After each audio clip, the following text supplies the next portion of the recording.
let's talk about the last one, reduce. And this is a bit advanced and it might be a little bit difficult to grasp at first, but it's good to know that it exists and you can learn more about it by practicing it and reading some documentation on your own. Now, reduce doesn't come as part of the Python built-in function. In order for us to use reduce, we have to do something like this. Now, you've never seen this before, and this is something we're going to get to in the modules section of the course. But essentially what's happening here is when we downloaded Python interpreter and the Python package, in our case, this REPL already does it for us, we can import something from these functools. And functools are what we call a tool belt that we can use for functional tools that comes with the Python installation. And from there, there's a specific function that we can import. So I'm saying, hey, from functools, from this tool belt, I want you to import the reduce function so that we can use it in our code. Again, something that we'll cover later on in the course. So for now, just copy and paste this line. Next, let's remove some of our list and here use reduce. Now, with reduce, we're going to need a few things. First, we need the function, and then we need the sequence or the data. So what's the function going to be? First of all, our data will be our my list. So I'm going to say my list. And the reduce function allows us to do something interesting. I can give it, let's say, a function. And this function, we'll call it the accumulator.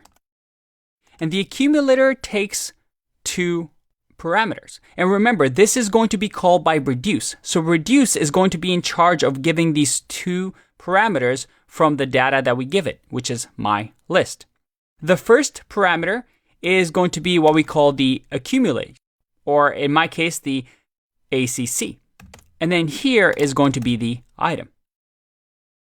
Now, where it gets really interesting is that when we first pass my list from the reduce, we'll get the first item.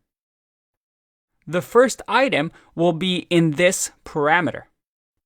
However, what's this ACC initially? Well, if I just remove the brackets here and show you reduce, you see that we have the function, the sequence, which in our case will be our list, and then the initial. An initial is what the accumulator is going to be. So once again, let's say that we're going to have the accumulator function that we're not going to call yet. Reduce is going to do that for us. I'm going to give it the list or the data that we want to iterate over. And then I'm going to give it an initial value of 0. So we have three parameters here, or three arguments that we give it. Now let me close the brackets. There you go. Let's make this a little bit bigger here. And make sure that I can spell. Now in here, the first item will be whatever is the first item in my list. And then the accumulator is going to default to 0 if we don't give it anything, or in our case, we have said that the accumulator is going to be 0. So the first thing we're going to do is we're going to return accumulator plus item. Okay, so let's go through this one by one. I'm actually going to print here the accumulator and the item just so we can see, and then I'm going to run this code. Line 15, int object is not iterable. And this is a little tricky, but we actually don't need the list anymore because reduce is going to do something interesting for us. So let's just remove this for now and just return whatever reduce gives us in the print. If I click run, look at that. All right, so what just happened? Let's have a look. Reduce allows us to reduce something, some sort of value from the iterable that we give it. So let's go step by step. We have my list, and my list is going to be applied to accumulator through reduce. the accumulator is going to take my list, and the first thing it's going to do in the first pass through is going to say, hey, what's my accumulator going to be? I'm going to set it to 0. So the first pass through, accumulator is going to be 0, and item is going to be 1, which is what we see over here. And we're going to add it, 0 plus 1.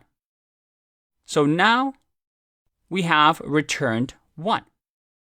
Now the second pass through, what's going to happen? The second pass through, the accumulator is going to be what this returned. So the next pass through, whatever this is returned is going to be filled into accumulator. So in our case, 0 plus 1 will be 1. An item will be 2. 1 plus 2 is going to be 3. So 1 plus 2 equals to 3. So the next time around, the accumulator is going to be 3. And what we pass through is going to be 3 as well, as you can see here. And 3 plus 3 is 6. We've just accumulated all these values and returned one single number, 6. We've reduced our list into some sort of data that we've manipulated using, in our case, accumulator. But I could have done anything I wanted here.